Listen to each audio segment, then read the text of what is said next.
Hemos atravesado las montañas del Atlas. Atrás han quedado las fértiles llanuras del centro de Marruecos.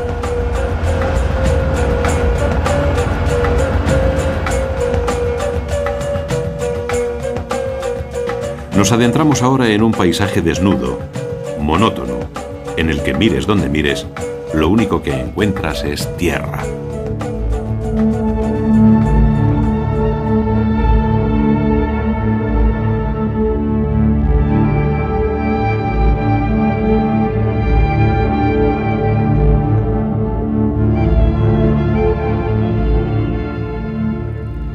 En este entorno tan hostil, nacieron unas construcciones únicas en Marruecos, pensadas para defender la poca agua que puede encontrarse. Son los qusur o poblaciones fortificadas.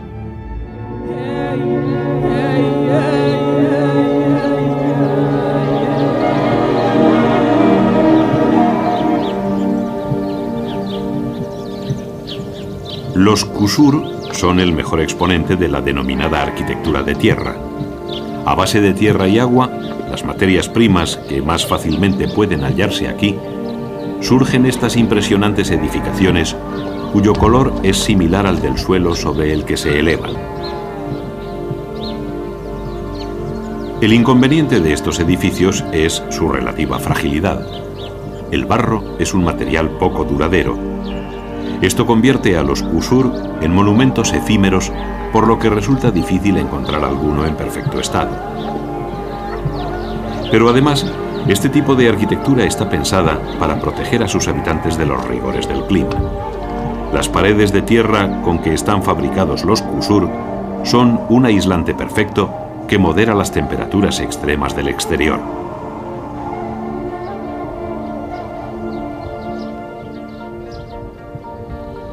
Los pueblos de esta región supieron utilizar estas fortalezas para defenderse de los ataques lanzados tanto por las tribus nómadas vecinas como por otras provenientes de mucho más lejos, del corazón del Sáhara.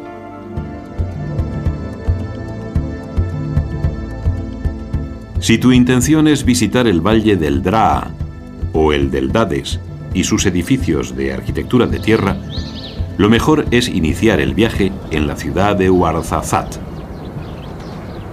En Ouarzazate verás esta casba de Taurit, llamada también Palacio de los Glauitas. Pese a haberse construido en fecha relativamente reciente, 1930, la erosión y falta de cuidados han estado a punto de destruirla.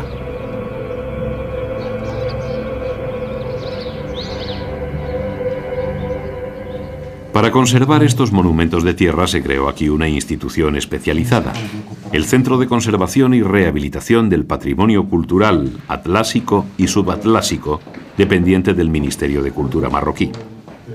Con grandes esfuerzos y gracias a los fondos del gobierno marroquí y de otros países, sus responsables tratan de preservar este tipo de arquitectura, catalogando sus edificios de barro y rehabilitándolos con la intención de mantener la tradicional forma de vida asociada a ellos.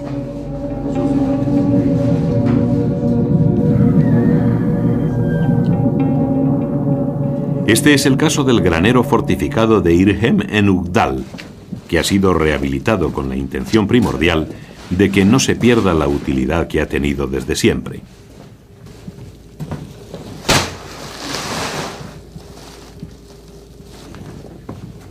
El Centro de Rehabilitación presta ayuda a iniciativas destinadas a la recuperación de la arquitectura de tierra, aunque éstas sean de carácter privado y realizadas por extranjeros.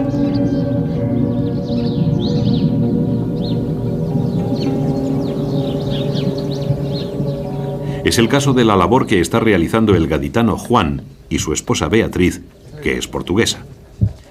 En una decisión que a muchos podría parecer una locura, dejaron sus respectivos trabajos para viajar al oasis de Escura con la intención de construir un peculiar hotel restaurando una vieja casba cargada de historia. El oasis de Escura ha sido un oasis creado en el siglo XVII. Ha sido creado por gente venida de Arabia y por descendientes andalusíes provenientes de Al-Ándalus, Y esta en particular, nuestra cafa en particular, se llama la Cafa Ben Moro porque fue construida por un letrado andalusí que vino a estas tierras. De ahí el nombre de Ben Moro, que significa el hijo del moro.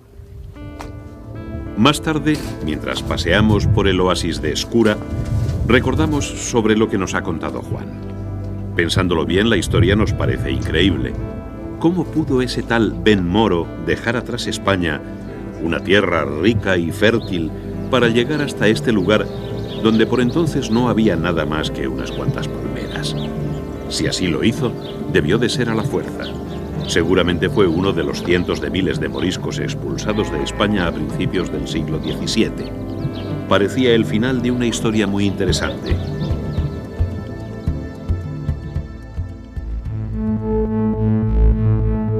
A finales del siglo XV, en los reinos cristianos de la península ibérica, sigue viviendo una importante minoría musulmana, a los que se les permite seguir practicando libremente su religión. A esta gente se les denominó desde entonces con el nombre de mudéjares.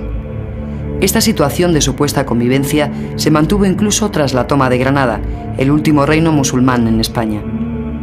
Los mudéjares siguen profesando su religión y mantienen sus costumbres, pero junto a esta tolerancia se mantiene también el histórico desprecio de muchos cristianos hacia los musulmanes, lo que se traduce en una creciente marginación de los mudéjares.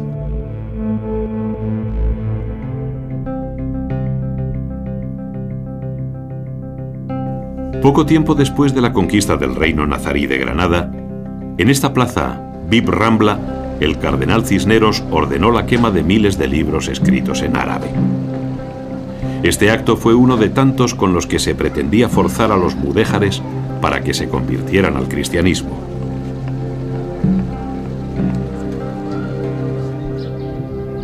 Tanta represión arrastró a los mudéjares del Albaicín a una violenta rebelión contra los cristianos. Este fue el principio del fin de los musulmanes en la península. Los mudéjares fueron entonces obligados a convertirse o exiliarse. Muchos musulmanes abandonaron sus tierras, pero otros aceptaron forzosamente el bautismo. A estos ya no se les llamará mudéjares. Pasaron a ser conocidos como moriscos, es decir, conversos, al menos aparentemente.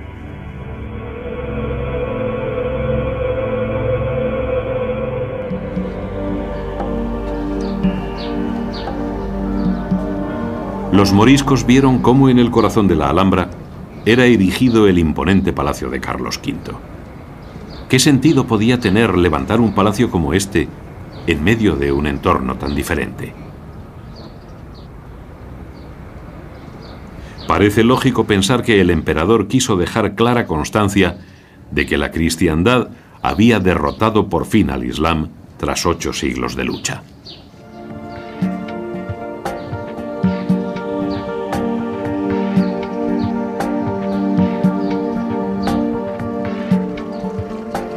El Palacio de Carlos V fue uno de los muchos edificios erigidos en estilo renacentista. Este nuevo arte se convirtió en la más clara manifestación de la mentalidad que en esos momentos se imponía en Europa, el Renacimiento.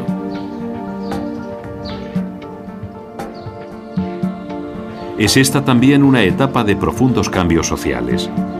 Y si alguien sufrió intensamente estas transformaciones, sin duda fueron los moriscos.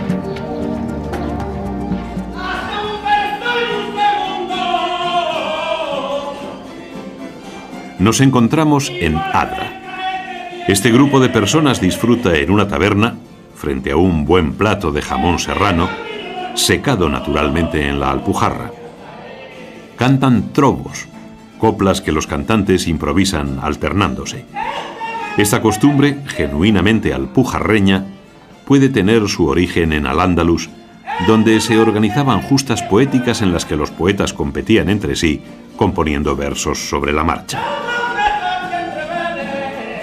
El idioma es el rasgo más característico de una cultura.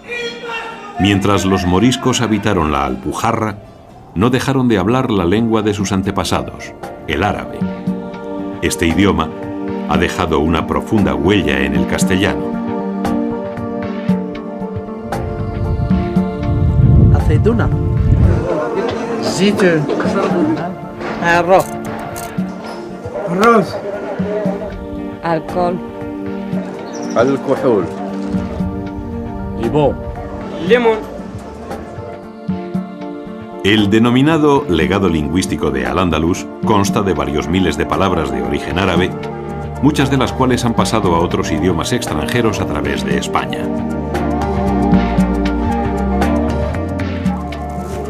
Alubia. Alubia. Azafrán. Azafrán. Sequia. Acequia. Durante la Edad Media, la civilización musulmana se desarrolló mucho más que la cristiana. Desde Al-Ándalus fueron exportados a Europa ingenios científicos, sistemas de cultivos y productos agrícolas, así como otros adelantos cuyos nombres no pudieron ser traducidos, pues no existían anteriormente. Por eso, los europeos adaptaron directamente a sus idiomas los términos de origen.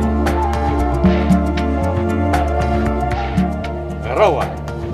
Arroba. Azúcar. Azúcar. Tambar.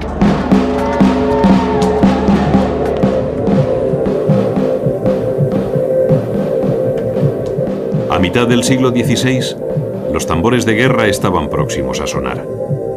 Los intentos por integrar a los moriscos iban acompañados por prohibiciones como el cierre de los baños públicos. Hacia 1568, tras la injusta incautación de numerosas tierras a los moriscos, la situación se hace insostenible.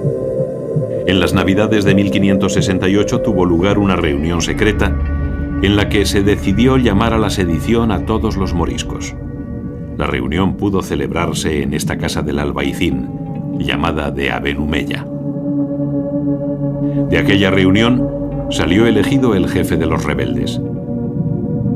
Hernando de Córdoba y Valor fue nombrado rey de los moriscos, por lo cual tomó el nombre de Aben Humeya o descendiente de los antiguos omeyas de Córdoba.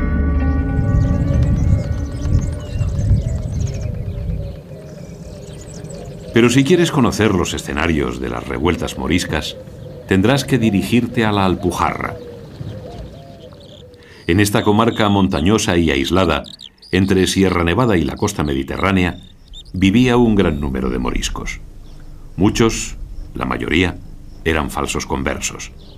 Es decir, aunque en público se esforzaban por demostrar ser buenos cristianos, en privado seguían practicando el Islam con la misma fe que sus antepasados.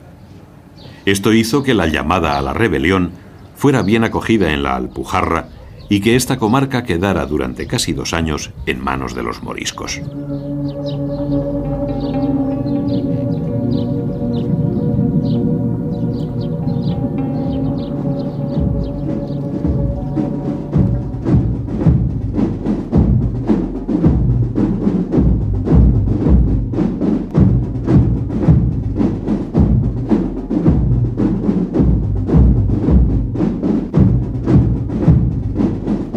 Así, en la primavera de 1569, Felipe II encomendó a don Juan de Austria a acabar con la revuelta. Don Juan de Austria y sus tropas entraron en la Alpujarra a través del puente de Tablate. Los soldados de don Juan no obtuvieron el éxito fulgurante que esperaban. Los rebeldes pudieron hacerles frente durante un tiempo, aprovechando su mejor conocimiento del terreno montañoso donde se libraba la guerra. Los más fanáticos atacaron a religiosos o incendiaron templos cristianos, lo que dio fama de sanguinarios a los rebeldes.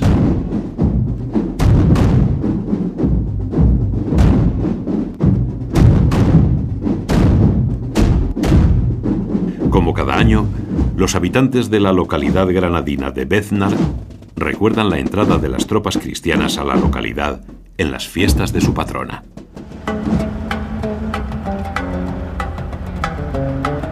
Continuamos nuestro camino siguiendo la pista a los moriscos rebeldes.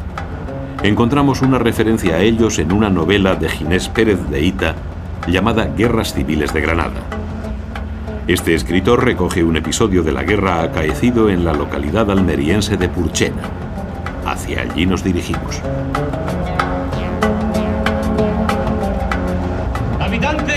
del Valle de la Almanzora, ciudadanos todos de esta ciudad de Purchena, da comienzo la tercera jornada de los Juegos Moriscos de Abenumella. Y para eso, con permiso del rey, convocamos a todos aquellos mozos que quieran probar sus fuerzas en el sostenimiento de la piedra de mármol. En 1569, el jefe de la revuelta, Abenumella, se dirigió con un importante contingente de rebeldes hacia el valle del río Almanzora para someter esta comarca. Tras acampar en Purchena, Abenumella organizó unos juegos deportivos para entretener y mantener la moral de la tropa.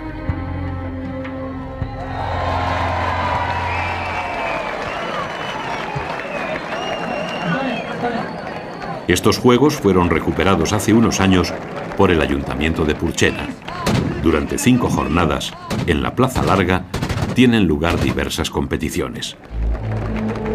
Los moriscos lograron tomar este castillo de Purchena, como hicieron con gran parte del reino de Granada, pero su victoria fue efímera.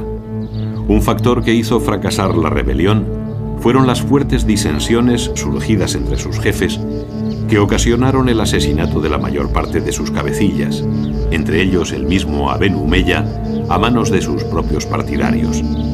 El camino para los cristianos quedaba abierto. ¡De frente sobre el hombro! ¡Ay! Estamos en Valor, la localidad donde nació Abenumella. Las fiestas de moros y cristianos, muy extendidas por diversas comunidades españolas e incluso en otros países, rememoran no solo la rebelión de la Alpujarra, sino otros muchos episodios de lucha entre musulmanes y cristianos.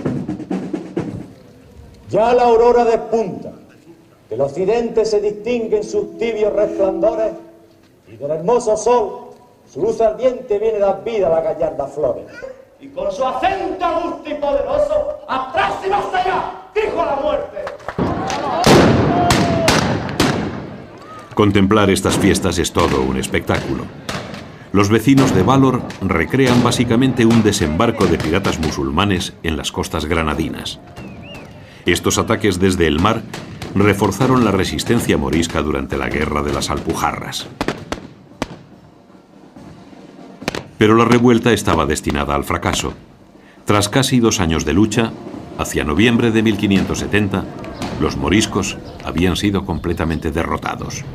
El sueño de recuperar la identidad de Al-Ándalus había terminado.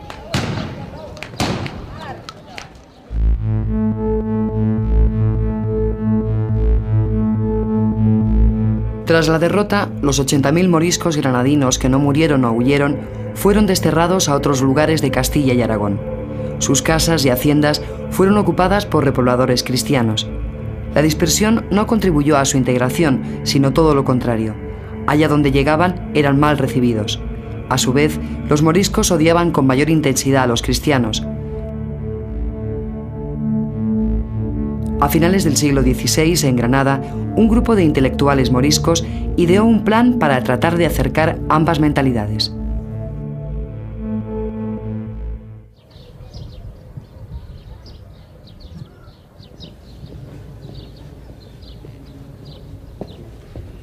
Resulta todo un lujo visitar la abadía del Sacromonte granadino de la mano de su abad, don Juan Sánchez.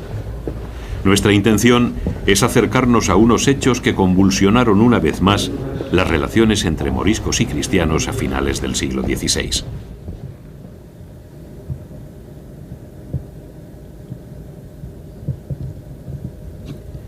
En la biblioteca contemplamos algunas de las reliquias y documentos que desataron la polémica. Se hallaron al derribar una torre cercana a la actual catedral. Entre ellos había un pergamino escrito en latín, árabe y castellano. Pese a estar fechado a principios de la era cristiana, anunciaba acontecimientos muy posteriores, como la venida de Mahoma y el cisma protestante protagonizado por Lutero. Más tarde, mientras nos dirigimos hacia las catacumbas de la abadía, el abad nos comenta que tan singular hallazgo fue certificado por un grupo de expertos entre los que figuraban 2 intelectuales moriscos. Si nos adentramos en este lugar es porque esta misteriosa historia continúa aquí. Algunos años después del primer descubrimiento, en estas cuevas fueron encontrados varios discos de plomo con caracteres salomónicos, escritura empleada en época romana. En ellos se hablaba de la llegada a Granada de unos cristianos, discípulos de Santiago Apóstol.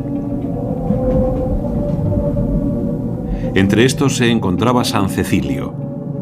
Estos primitivos cristianos fueron martirizados y enterrados en las cuevas que ahora recorremos.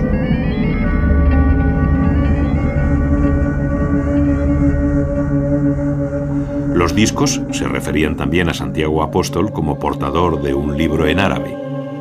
Ello venía a sugerir que el apóstol hablaba dicha lengua e incluso que él mismo era árabe.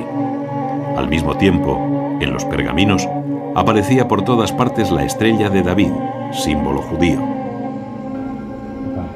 Las supuestas reliquias despertaron el interés de los doctores de la Iglesia, hasta el punto de que por esa causa fue erigida esta abadía. Sin embargo, en realidad, tales documentos eran falsos. Hoy ha quedado demostrado que todo fue una trama bien urdida por moriscos para demostrar que en el nacimiento del cristianismo intervinieron sabios árabes. Los libros plúmbeos se volvieron entonces en contra de quienes los idearon.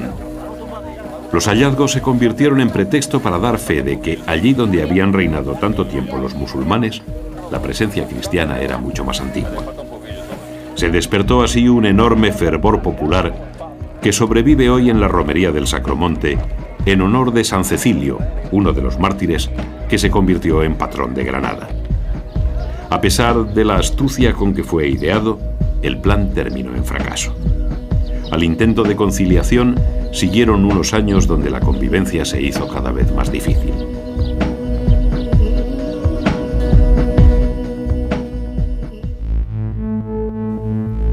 Durante el último tercio del siglo XVI, los turcos, los mayores defensores por entonces del Islam, amenazan con dominar el Mediterráneo. Sin embargo, una alianza entre españoles y venecianos logra frenarlos en Lepanto. Los españoles son capaces de cualquier cosa con tal de debilitar al Imperio Otomano, incluso establecer una alianza con Marruecos, un enemigo tradicional, para detener su expansión al oeste de Argel.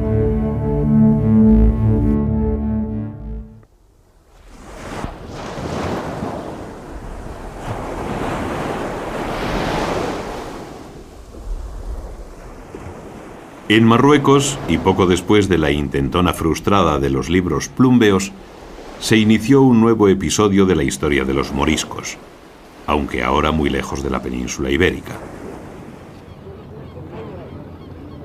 Esta nueva historia comenzó en 1578, cuando en la famosa batalla de Alcazarquivir, los marroquíes repelieron un intento de los portugueses de invadir su territorio.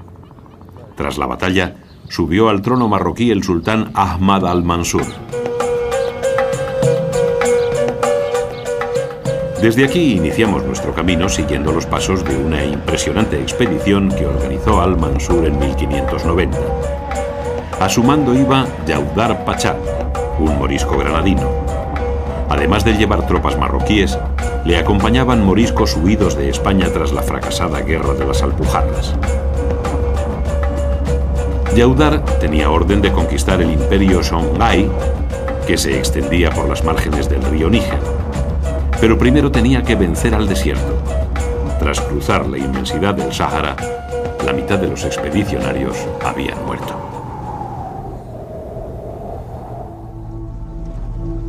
Ya hemos llegado a nuestro destino, las orillas del Níger, donde tuvo lugar una gran batalla. En Tomdibi se produjo el encuentro entre los dos ejércitos. Los Songhai superaban a la tropa de Yaudar Pachá en una proporción de 40-1. Pero mientras aquellos iban armados con flechas y lanzas, los de Yaudar contaban con mosquetes y arcabuces. Las aguas del Níger nos conducen a través del antiguo territorio conquistado por Yaudar a lugares en los que el oro era abundante, donde fluía un gran río que daba vida a todo cuanto tocaba.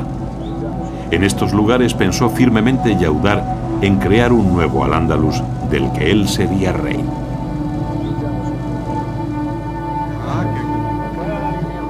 Yaudar eligió como capital la ciudad de Tombuctú. Nunca se podrá saber si hubiera conseguido recrear un nuevo Al-Ándalus en este lugar tan alejado de su patria, pues a los pocos años Yaudar regresó a Marruecos por orden de su rey y nunca más volvió al Níger. Los descendientes de aquel grupo de moriscos y magrebíes fueron llamados Arma.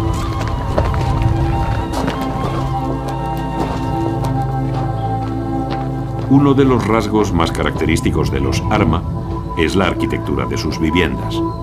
En ellas, la sobriedad de las construcciones propias del país queda marcada por influencias andalusíes y magrebíes. Estas influencias pueden apreciarse en ciertos detalles de ventanas y puertas, en un lujo al que no aspiran las viviendas normales de esta región.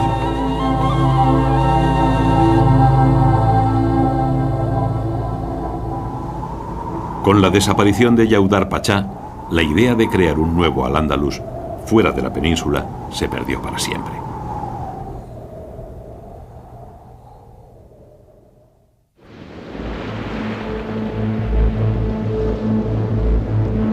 El último episodio de esta historia acaba en tragedia, la de más de 300.000 moriscos que fueron obligados a abandonar España entre 1609 y 1612. Los historiadores no encuentran una razón clara para que la decisión, que tarde o temprano había de producirse, tuviera lugar precisamente en esta fecha. Lo que sí está claro es que la medida afectó gravemente a la agricultura o a la artesanía, donde la contribución de los moriscos resultaba decisiva.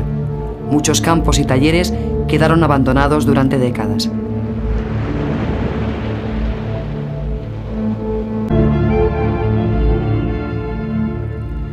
En este entorno tan hostil nacieron unas construcciones únicas en Marruecos, pensadas para defender la poca agua que puede encontrarse. Son los qusur o poblaciones fortificadas.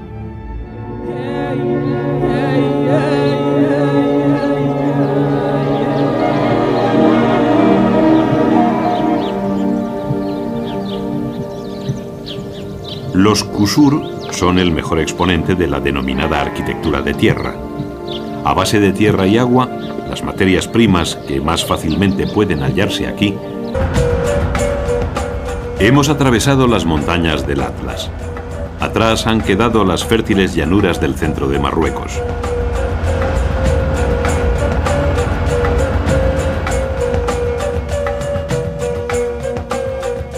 Nos adentramos ahora en un paisaje desnudo, monótono, en el que mires donde mires, lo único que encuentras es tierra.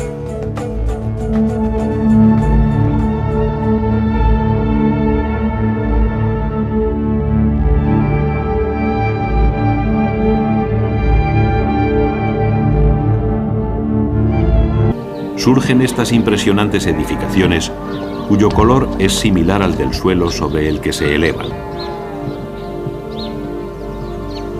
El inconveniente de estos edificios es su relativa fragilidad. El barro es un material poco duradero. Esto convierte a los qusur en monumentos efímeros, por lo que resulta difícil encontrar alguno en perfecto estado. Pero además, este tipo de arquitectura está pensada para proteger a sus habitantes de los rigores del clima. Las paredes de tierra con que están fabricados los qusur son un aislante perfecto que modera las temperaturas extremas del exterior.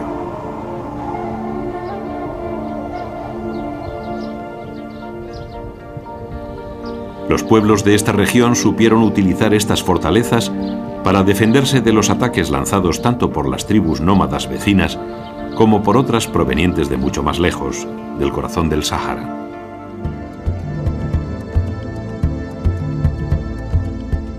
Si tu intención es visitar el valle del Draa o el del Dades y sus edificios de arquitectura de tierra, lo mejor es iniciar el viaje en la ciudad de Ouarzazate.